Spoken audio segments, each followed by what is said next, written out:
आज नई क्लास थी, पहली क्लास थी, तो बहुत सारे बच्चे आज ये देखने आओ, पता देखते हैं कैसा पढ़ाते हैं। भाई हम तो बेकार ही पढ़ाते हैं, ठीक है। हाँ, ऐसे ही लग रहा होगा तुमको, लगना भी चाहिए। शुरू में पहले दिन में ही जो लोग सोचते हैं कि देखकर समझ में आ जाए कि टीचर कैसा पढ़ा रहा है, एक ही लेक्चर में समझ में आ जाए। बेटा टीचर के साथ थोड़ा समय बिताना पड़ता है, तब जाके समझ में आता है कि टीचर कैसा है, कैसे पढ़ाते हैं, ठीक है। तो बहुत सारे बच्चे नए नए आते हैं, बीच में नया चैप्टर शुरू हुआ, कूदे, देखें टीचर कैसा पढ़ा रहा। तो भाई धीरे धीरे करके आप टीचर को जानते हैं, समझते हैं कि कैसे टीचर पढ़ा रहा है, किस लेवल पर पढ़ा रहा है, कहाँ पढ़ा रहा है, कैसे कर रहा है। इसमें एक छोटी सी कहानी याद आती है ना।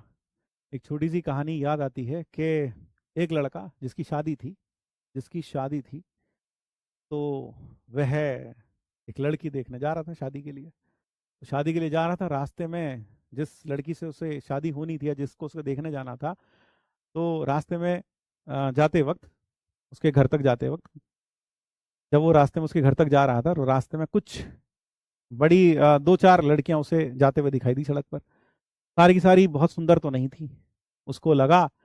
और उसने फिर थोड़ा और आगे बढ़ा तो उसे लगा, फिर ऐसी लड़कियां दिखाई दी, बहुत सुंदर तो नहीं थी। तो उस लड़के को क्या लगा, उस लड़के को लगा, लगता है इस गांव में सारी की सारी लड़कियां ही कुरूप हैं, उसे ऐसा लगा। और उसने कहा पापा इस गांव में शादी नहीं करेंगे, वापस लौट के आ गया। लेकिन जब बाद में उस लड़की की शादी हुई और गलती से उसकी फोटो उसके हाथ लगी, तो उसको समझ में आया कि उसने बहुत बड़ी गलती कर दी।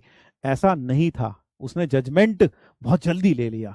उसने कुछ चीजें देखी और बोल दिया कि नहीं, इस गांव में सारी की सारी लड़कियां कुरूप हैं, ऐसा है ना। तो ऐसा ही अक्सर स्टूडेंट्स के साथ होता है। वो क्या करा, एक लेक्चर देख लिया, अरे सर, है ना। तो इसलिए इसलिए कह रहा हूं, थोड़ा समय लगेगा, थोड़ा समय लगेगा, धीरे धीरे करके आपको समझ में आएंगी।